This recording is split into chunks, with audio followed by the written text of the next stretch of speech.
कारण व्हिडिओमध्ये मी रोस्ट नाही करत, मी पार करपवते, कारण माझा पॅटर्नच वेगळा आहे. आपल्यासोबत आज महाराष्ट्रातल्या एक रोस्टर आहे, ज्या यूट्यूबर आहेत ॲक्च्युली, आणि त्या आज रोस्ट करणार आहे. करू तुम्हाला रोस्टिंगमध्ये उतरायचं आहे तर अगदीच फार काही अवघड नाही आहे. तर म्हणजे मी सगळंच नाही सांगणार. तर नवीन मार्केटमध्ये आलेले रोस्टर आहेत ना, तर त्यांचं कसं आहे माहिती आहे का, की सगळ्यात जगाला ज्ञान वाटत फिरतात की स्पोर्टिंगली घ्या, आणि त्यांच्यावर केलं तर मग स्वतःवरती एक स्टेटमेंट कुणी पास केले की स्पोर्टिंगली घेत नाही. आणि मला असं वाटतं की भगवद्गीता एक असं एक माध्यम आहे ज्याच्यातून तुम्ही बाहेर येऊच शकता. डिप्रेशन जर आपण वाचली भगवद्गीता.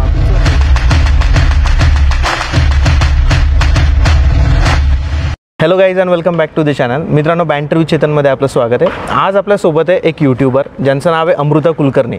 अमृता मॅम ह्या रोस्ट करतात आणि महाराष्ट्रातल्या एकमेव रोस्टर आहेत फिमेलमध्ये तरी. येस, तर मॅम वेलकम. थँक्यू. आणि फिमेलमध्ये आहेत रोस्टर बाकीच्या, पण त्यांनी डिस्कंटिन्यू केले. सो सध्या त्यांनी तुम्हाला घाबरून केलं असेल असं? घाबरून वगैरे काही नाही. मी अगदीच घाबरवणार नाहीये, सपोर्ट करते मी लोकांना. सो बरोबर. पण मॅम, जेव्हा आपण रोस्ट करतो कुणाला, तर समोरचा व्यक्ती किती पण म्हटलं तरी थोडा म्हणजे ऑफेंड होतो. तर तुम्हाला त्याची भीती नाही वाटत का? हे बघ, एक सिम्पल फॅक्टर आहे की तुम्हाला कुणी जर तुमच्या चुका सांगत असेल तर तो व्यक्ती तुम्हाला कधीच आवडत नाही. म्हणजे आपल्या घरचे पण आपल्याला जेव्हा चुका सांगतात तेव्हा आपल्याला ते पण नाही आवडत. आणि एक आपण रिबेलियस नेचर तयार होतं आपलं की यार त्यांनी कसं काय माझी चूक सांगितली. आपण घरच्यांच्या बाबतीत पण तसंच होतं. मी तर परकीज आहे, तर मग माझं तर कसंच पटणार नाही. आणि असं वाटतं की लोकांचं असं असतं की अरे यार आम्हाला व्यक्ती स्वातंत्र्य आहे, आम्ही काहीही करू. पण मग अरे तुम्हाला व्यक्ती स्वातंत्र्य आहे तर आम्हालाही बोलण्याचं स्वातंत्र्य आहेच. म्हणून मग ते थोडंसं होतात ते लोक. मग ते लोक तुमच्याशी कॉन्टॅक्ट करतात ना, इंस्टाग्रामवरती करतात कॉन्टॅक्ट. मग मी थोडंसं अगदी म्हणजे मी खूप पीस लव्हिंग आहे बेसिकली. मग मी त्यांना पीसफुली शांतपणे आन्सर करण्याचा प्रयत्न करते. पण मग जर डोक्यावरून पाणी जात असेल तर मग मला तशा पद्धतीने आन्सर करावं लागतं, टॅकल करावं लागतात गोष्टी. कोणता इन्सिडेंट तुम्ही सांगू शकतात की कधी तुम्हाला जरा कुणी थ्रेट केलं किंवा असं काही झालं? थ्रेट तर अरे बापरे, थ्रेट तर म्हणजे बघायचंच काम नको. पहिली कॉन्ट्रोवर्सी तर थ्रेटवरनं सुरू झाली होती, थ्रेटवरच संपली. नंतर त्या तिघांना अटक झाली.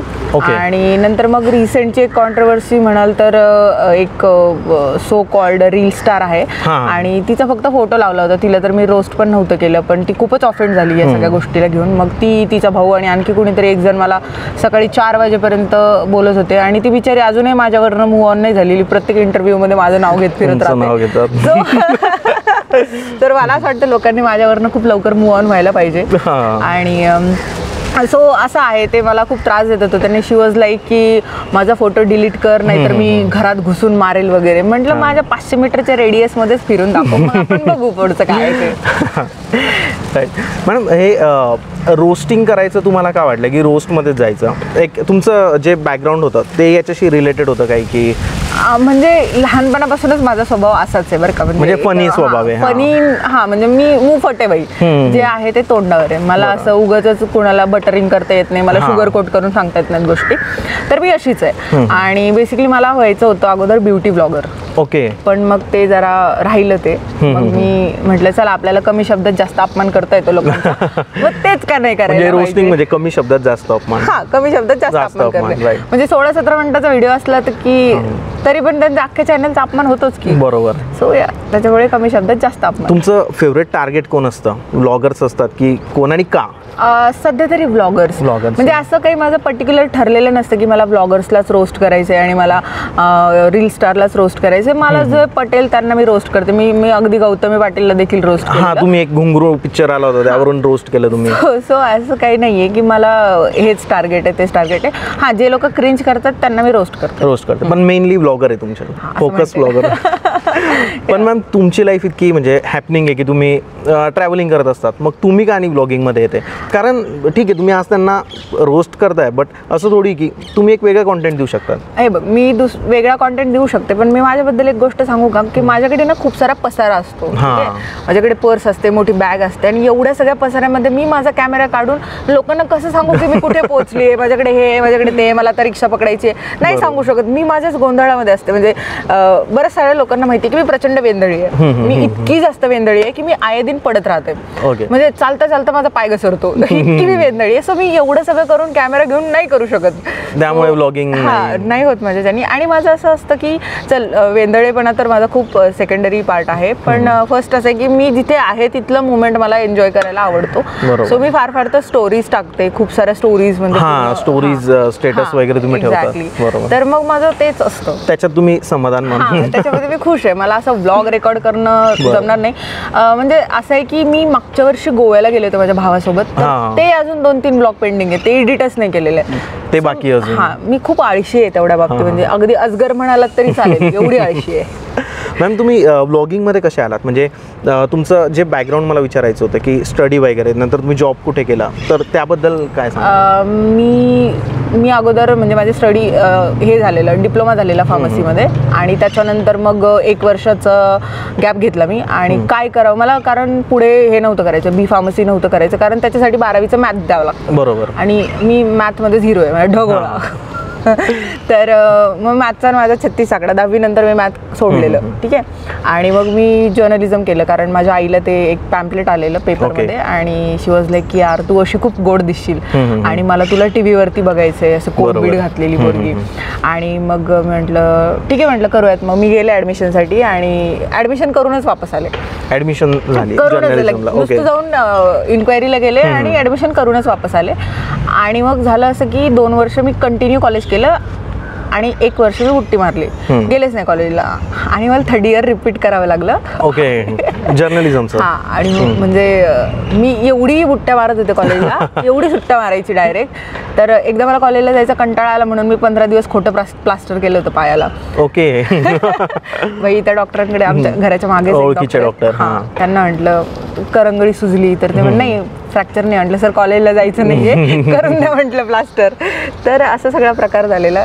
तर यस, कॉलेजचा कंटाळा येत होता मला, पण केलं मी 3rd इयर. जर्नलिझम नंतर मग रोस्टिंग. येस, जर्नलिझम नंतर मग ब्युटी ब्लॉगिंगसाठी पप्पांनी स्पॉन्सर केलं, मग सामान बिमान घेऊन दिलं. पण मग तेच की ते असतं ना की घरच्यांनी कुठल्या गोष्टीला सपोर्ट केले की आपल्याला ती करायची नसते, किंवा आळस येतो. मग लॉकडाऊन लागलं, लॉकडाऊनमध्ये भरपूर आळस आला, आणि मग नाही जमलं, ठरवलं की मग आता. आणि मग 2021 मध्ये, नोव्हेंबर 2021 मध्ये एकदम असा स्वाभिमान जागृत झालं की आता काहीतरी करायचंच, मला स्वतःला प्रूव्ह करायचंच आहे. मी तेव्हा सतत रोस्टिंगचे व्हिडिओ बघत होते, आणि मला ते करायचंच होतं. मग एक दिवस ठरवलं आणि टोनी कक्करचं गाणं रोस्ट केलं. मॅम ॲक्च्युली रोस्टिंग आपल्याला वाटते की अरे रोस्ट करताय, बट ते हार्ड आहे, ती प्रोसेस म्हणजे इझी नाही आहे, कुणी पण नाही करू शकत. नाही तर आजकाल जसे ब्लॉगर आहे तसे रोस्टर झाले. एक्झॅक्टली. तर ते सेन्स ऑफ, म्हणजे सेन्स तुम्हाला यूज करावा लागतो सगळ्या गोष्टी. तर ते प्रोसेस तुमची कशी असते, आणि म्हणजे किती विचार करावा लागतो एखादी गोष्ट करताना? खूप विचार करावा लागतो. ह्युमर असणं खूप गरजेचं आहे. मुळात तुम्ही ह्युमरस असणं या सगळ्या फील्डमध्ये गरजेचं आहे, कारण ना एक असतं बघ पंच डाऊन जाणे, किंवा एखाद्या तुमच्या पंचला लोक जर हसले नाही तर तुम्हाला खूप दुःख होतं. राईट. येस. तर ते एक आहे की तुमच्याकडे ना लोकांना हसवण्याची कला पाहिजे. मग तुम्ही रोस्टर होऊ शकता. नाही, रोस्टर म्हणजे काही फक्त एखाद्या गोष्टीला घेऊन नावच ठेवायचं असं नसतं. एक प्रॉपर हेल्दी क्रिटिसिझम असतं, आणि त्याच्यामध्ये आपण आपल्या पद्धतीनं कशा पद्धतीने पंचलाईन ऍड करू शकतो, फनी कसं करू शकतो, सो तो तशा पद्धतीने लिहिला गेला पाहिजे व्हिडिओ. बरोबर. सो रोस्ट करणं अगदीच इझी नाहीये. त्याच्यासाठी तुमचा शब्दसंग्रह तसा पाहिजे, अभ्यास पाहिजे, ऑब्व्हियसली म्हणींचा अभ्यास पाहिजे, पर शब्दांचा अभ्यास पाहिजे. तुमचं वाचन आहे मॅम तितकं? हां, बऱ्यापैकी. म्हणजे मला नाही वाटत की मी खूप असं वाचन वगैरे करते, पण येस, मला जेवढा वेळ मिळतो तेवढी मी नक्की वाचते. म्हणजे अगोदर मी खूप वाचायची, म्हणजे जर्नलिझमला असेपर्यंत माझा बऱ्यापैकी साहित्याचा अभ्यास झालेला, कारण माझे वडील मराठीचे प्राध्यापक होते. त्याच्यामुळे आमच्या घरी अक्षरशः, आता सध्या तर आम्ही शिफ्ट झालो तेव्हा आमच्याकडे 2 कोठ्या असतात ना आपल्या धान्याच्या, तेवढे भरून पुस्तकं आणि एक शेल्फ भरून पुस्तकं आहेत. सो पुस्तकांचं पहिल्यापासून आहेच आहे घरामध्ये, त्याच्यामुळे जेवढं भेटेल तेवढं वाचायचं. बरोबर. मॅम ही प्रोसेस कशी असते, म्हणजे जेव्हा तुम्ही एक व्हिडिओ बनवायचा आहे तुम्हाला, तर आता जे न्यू व्लॉगर्स असतील आणि त्यांना जर बघायचं असेल की कसं ते रोस्ट करू शकतात, तर काय करावं लागेल त्यांना, कसं स्टडी कसं करायचं, आणि जर समजा स्क्रिप्ट वगैरे कशी? जर समजा तुम्हाला रोस्टिंगमध्ये उतरायचं आहे तर अगदीच फार काही अवघड नाही आहे. तर म्हणजे मी सगळंच नाही सांगणार. तर येस, सीन असा आहे की तुम्हाला ज्यांना रोस्ट करायचं ना त्यांच्यावरती तुम्हाला अभ्यास करायला सुरुवात सुरुवात करावी लागते. मग ते कुठल्या कुठल्या प्लॅटफॉर्मवरती आहेत, कुठल्या प्लॅटफॉर्मवरती काय कॉन्ट्राडिक्ट स्टेटमेंट दिलेले ते सगळे तुम्हाला बघावे लागतात. आता बऱ्याच वेळेला लोक वेगवेगळ्या प्लॅटफॉर्मवरती वेगवेगळी पर्सनॅलिटी कॅरी करतात. ठीक आहे, कारण लोकांना ना प्रत्येक ठिकाणचं वेगवेगळं व्हॅलिडेशन गरजेचं असतं. तर मग काही लोक इंस्टाग्रामवरती वेगळे असतात, काही लोक युट्यूबवरती वेगळे असतात. मग मी काय करते, त्यांचा सायमल्टेनियसली सगळीकडे अभ्यास करायला सुरुवात करते. आणि मग ना माझी एक थिंकिंग रूम आहे. ठीक आहे, आणि मी ती थिंकिंग रूमचा फोटो पाठवेल, तू एडिटिंगमध्ये टाक. तर येस, मग मी मला काय माहित नाही, पण ना मला खूप सुचतं. मग एका ठिकाणी बसलं ना मला प्रचंड सुचतं, आणि मग ती 4-5 दिवसांची पूर्ण प्रोसिजर असते. मग ते बघत 4 ते 5 दिवस लागतात मॅम पूर्ण एक व्हिडिओ पूर्ण मला लिहायला जास्त लिहायला. राईट. कारण माझं असं असतं की मला घाईचं काम नाही करायचं, मला एफर्ट्स टाकायचे. मला उगाचच व्हिडिओ करायचा आहे म्हणून, माझ्याकडे ब्रँड आहे म्हणून करायचं नाहीये. मी 8-10 दिवसांचा गॅप घेते. मला लोक लिटरली म्हणतात की ताई आता टाक ना व्हिडिओ, किती दिवस आम्ही तुझी वाट बघायची. आणि लोक माझ्यावरती चिडतात, रागवतात, आम्ही तुला बोलणार नाहीत इथपर्यंत बोलतात. पण मग मला असं असतं की यार मी 15 दिवसानंतर जाते ना तुम्हाला व्हिडिओ घेऊन, मग तुम्ही तेवढे हसले पाहिजेत. आणि लिटरली लोकांचं तसंच होतं की 15 दिवसानंतर मी गेल्यानंतर लोकांचा राग एकदम शांत झाला की ताई तो आम्हाला खूप हसवलं आणि आता आमचा राग गेला. सो एक प्रोसिजर ती मी तशी फॉलो करते. व्हिडिओ बघते आणि मग व्हिडिओ बघत बघत मी नोट्स मध्ये लिहिते. मोबाईल मध्येच तुम्ही ते नोट डाऊन करतात. आणि मग तसंच मी व्हिडिओ शूट करते आणि व्हिडिओ लिहिते मी. बऱ्याच लोकांना ही कन्सेप्ट माहिती नसेल, पण व्हिडिओ लिहिला जातो. बेसिकली माझं कसं आहे, मला कुठल्या पंचला कुठली एक्सप्रेशन पण मी लिहून काढते. आणि मग कुठल्या याच्यानंतर मला कसा आवाज काढायचा आहे, तर ह्या गोष्टीवरती पण मी सध्या आता अभ्यास करते. मला असं वाटतं की मी डिफरंट थोडे टोन मध्ये बोलू शकते, तर मग मी ते पण लिहून काढते आता.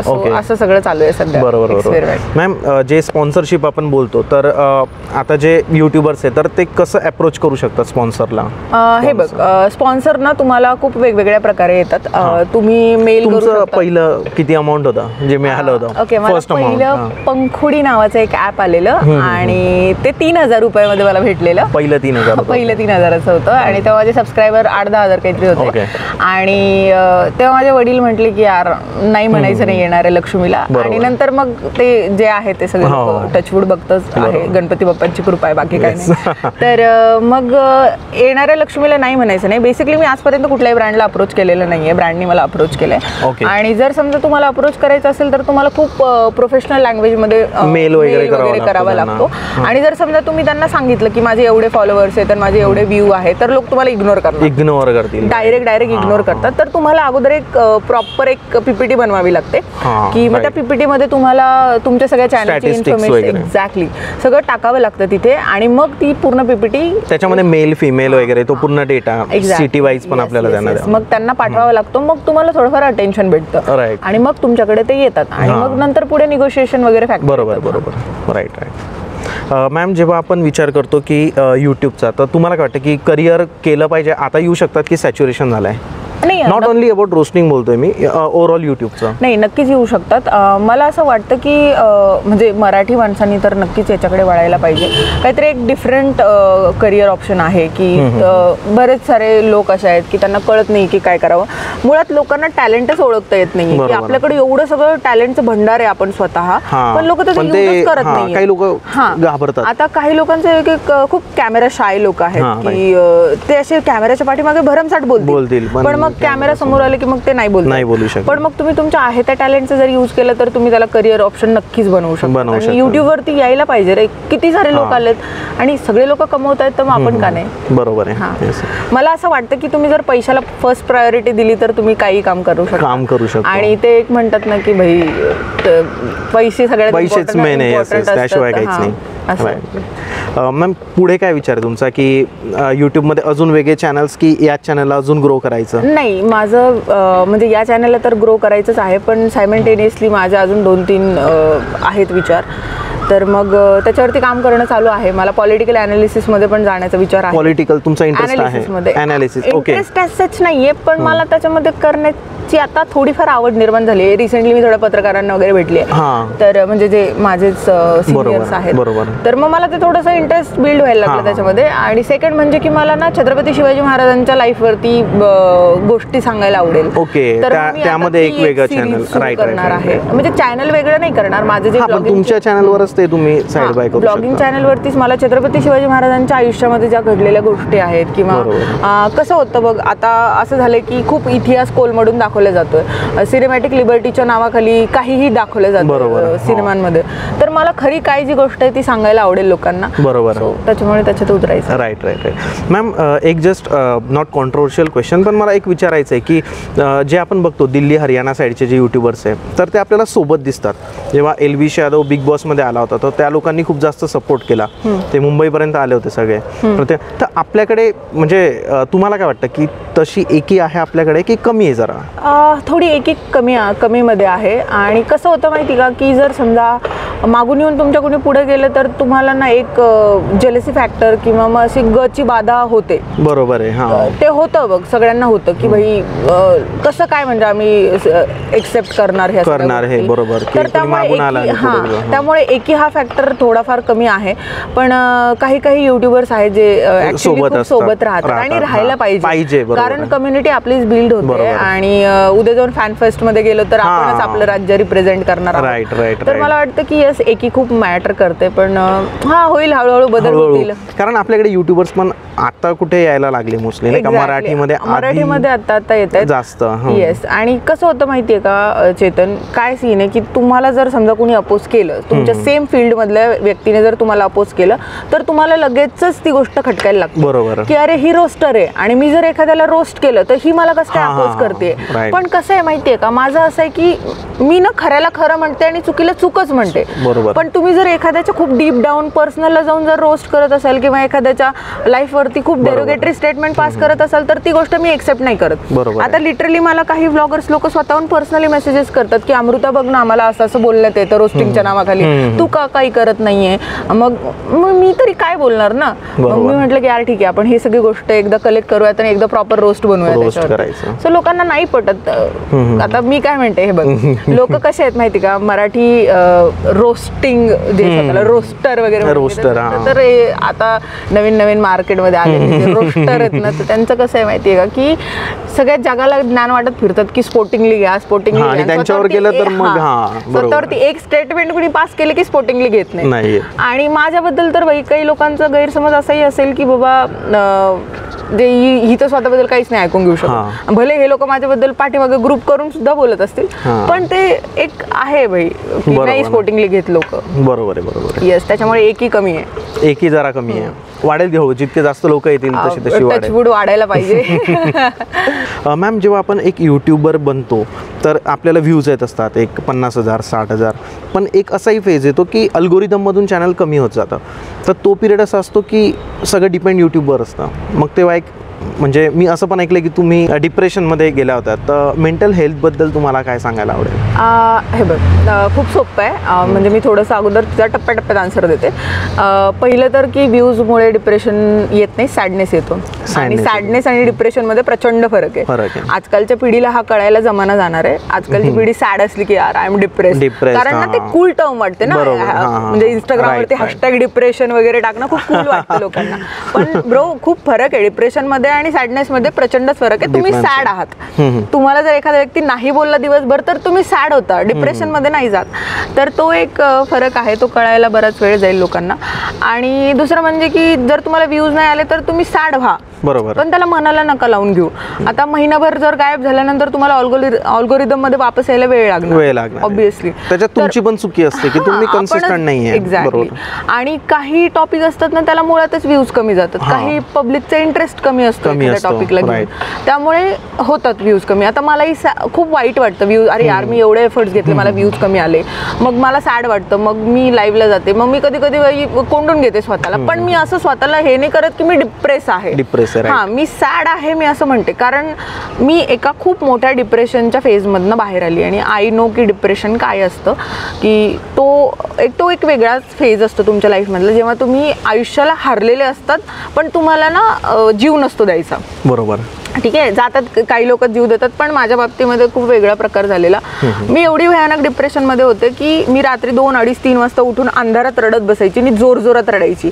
बट तो काळ असा होता की माझ्या आईवडिलांनी मला प्रचंड सपोर्ट केलेला. म्हणजे माझे आई मला मांडीवरती घेऊन लिटरली रामरक्षा, हनुमान स्तोत्र, हो म्हणजे मी डिप्रेशनमध्ये आहे हे त्यांना माहिती होतं. आणि असं काही खूप मोठं कारण नाही, फक्त व्हॅलिडेशनचं कारण होतं. आणि ते खूप वेगळी स्टोरी आहे की डिप्रेशनला प्रत्येक वेळेस ब्रेकअप किंवा बाकीच्या गोष्टी, पर्सनल गोष्टी गरजेचे नसतात. कधी कधी तुमच्या प्रोफेशनल गोष्टी पण यामध्ये खूप मॅटर करतात. तर त्यावेळेस असं होतं की म्हणजे ही एप्रिल 2022 ची गोष्ट आहे की मी रात्री अगदी 2, 3, 4 वाजता उठून मोठमोठ्याने रडायची, अंधारात बसायची, स्वतःला कोंडून घ्यायची. आणि मग मी थेरपी घेतलेली, मी रेकी घेतलेली. म्हणजे रेकी अशी होती की मला फक्त रेकीच्या ऑफिसमध्ये झोप यायची, रेकी घेताना झोप यायची, अदरवाईज मला रेकी म्हणजे थोडं एक्सप्लेन कराल की रेकी हा एक प्रकार आहे हिलिंगचा. हा, हिलिंग करतात, हिलर असतात ते बेसिकली रेकीचे. तर ते मंत्र उच्चारांनी तुम्हाला हील करतात. तर मग मी रेकी घेतलेली आणि रेकी तुमच्या मेंटल हेल्थसाठी चांगली असते. तर मग मी रेकी केलेलं. त्याच्यानंतर मी थेरपी घेतलेली. त्याच्यानंतर मी मेडिकेशनवरती होते आणि मी त्या डिप्रेशनच्या फेजमधनं बाहेर आले. आणि मी जेव्हा डिप्रेशन गेलं, म्हणजे जवळपास 15 ते 16 दिवसांच्या कालावधीमध्ये मी जवळपास 10 किलो वजन पुट ऑन केलेलं. तर ते असा प्रकारचं होतं. आजकालच्या पोरांना डिप्रेशन काय प्रकार आहे तो माहितीच नाही की नेमकं काय होतंय आपल्याला. की तुम्ही जेव्हा रडताना ते एक रडणं वेगळ्या प्रकारचं असतं. बरोबर, खूप वेगळं. असं एरवी तुम्ही सॅड असल्यानंतर खूप दिवस रडता आणि मग नंतर शांत झोपता. पण डिप्रेशनचं तसं नसतं. तुम्हाला कधी कधी रडू येतं, कधी कधी रडू येत नाही, कधी कधी तुम्हाला एकटं राहावं वाटतं. बरोबर. सो तो एक प्रकार आहे. पण एवढं आहे की जेव्हा माझं डिप्रेशन मला कळलं तेव्हा मला माहिती होतं की मला नाही हरायचं आयुष्याला, मला याच्यातून बाहेर यायचं. सो मी माझ्या आई वडिलांपासून काहीच नाही लपवलं. हां, आणि मला सगळ्यांना हेच सांगायचं की जर तुम्ही कुठलीही गोष्ट तुमच्या आयुष्यात छोटी मोठी घडू द्या, तुमच्या आई वडिलांपासून लपवू नका.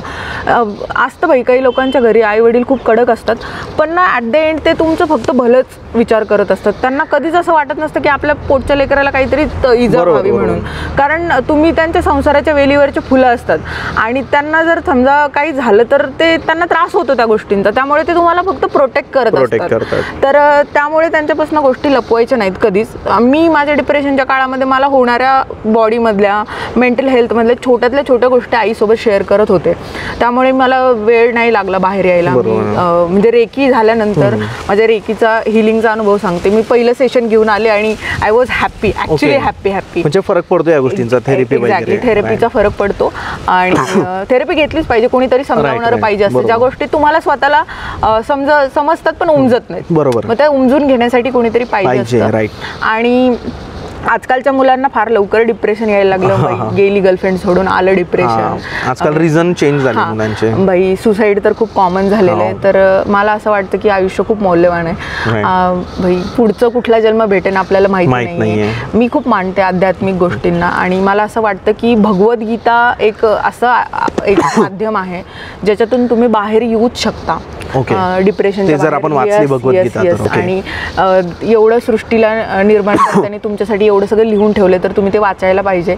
दुसरं म्हणजे पु ल देशपांडेंची पुस्तकं वाचा. अरे किती काही मोठं डिप्रेशन, सॅडनेस, नैराश्य काहीही असू देत, तुम्ही त्याच्यातून बाहेर येऊ शकता, हसणारच. आणि स्टँडअप कॉमेडी ऐकायची, स्वतःतले स्वतः खुश राहायचं, मस्त राहायचं. सो डिप्रेशनला असं जास्त हे नाही घ्यायचं, मनावर लावून नाही घ्यायचं. पण येस, आलं तर लपवायचं नाही, खरं बोला, बस ट्रान्सपरंट राहा आणि आई वडिलांसोबत शेअर करा गोष्टी. एक्झॅक्टली. थोडं सिरियस झाला आता. सिरियस झालं, ठीक आहे. पण एक चांगला अनुभव तुम्ही सांगितला मॅम. येस मॅम, तुमचं फेवरेट युट्यूबर कोण? कॅरी मिनाटी आवडतो मला. अजून भरपूर सारे युट्यूबर. मराठीमध्ये अनमोल कोळी, तो हा आहे, RJ सोहम आहे. सो खूप खूप टिबू आहे, टिबू 007 म्हणून एक चॅनल आहे आणि ते माझं प्रचंड फेवरेट चॅनल आहे. तो खूप अंडररेटेड युट्यूबर आहे. I don't know why. मी त्याच्या मागून आले आणि आता 1,13,000 समथिंग फॉलोअर्स आहे, पण तो अजून 25-30 हजारांवरती अडकलाय. तर हा जो कोणी व्हिडिओ बघत असेल तर प्लीज त्या टिबू 007 फॉलो करा, कारण ऍक्च्युली तो ह्युमरस माणूस आहे. फनी मॅम त्याचे व्हिडिओ. म्हणजे खूप फनी आहे. तो रोस्टरच आहे, पण ना तो ना खूप असं रॅन्डम फनी आहे. म्हणजे एखाद्या व्यक्तीचं व्यक्तिमत्व नसतं का, ते मुळातच फनी आहे. तो असं चालता फिरतो जोक क्रॅक करू शकतो, तसा आहे तो. सो त्याला नक्की फॉलो करा. त्याला पण shout out. Yes. Ma'am thank you so much. तुम्ही इतकी सारी इन्फॉर्मेशन दिली की यूट्यूबमध्ये कसं ग्रो करू शकतो, तुमच्या पर्सनल लाईफबद्दल तुम्ही सांगितलं, तुम्ही कशा ग्रो झाल्या, त्याच्यानंतर एक इमोशनल टच जो आला आपल्याला की मेंटल हेल्थ आपण कशी स्ट्रॉंग करू शकतो. तर मॅम थँक्यू सो मच. आणि परत आपण एक वेळेस एक हॉरर स्टोरीसाठी भेटू आणि ती करू. हॉरर स्टोरीसाठी नक्की भेटू, कारण मला मुळातच खूप भूतांची भीती वाटते. म्हणजे माझ्या व्ह्युअर्सला माहिती आहे की मला खूप भीती वाटते. ते लाईव्ह वरती येऊन म्हणत असतात की अमृताताई बघ तुझ्या पाठीमागे कुठेतरी उभी आहे. तर येस, हॉरर स्टोरीसाठी एक स्टोरी आपण करू तशी. येस. आणि मला तुम्हाला सांगायचं आहे की मॅमचे आता फॉलोवर जे ते अबोव 1 लाख आहे, 1,13,000 समथिंग.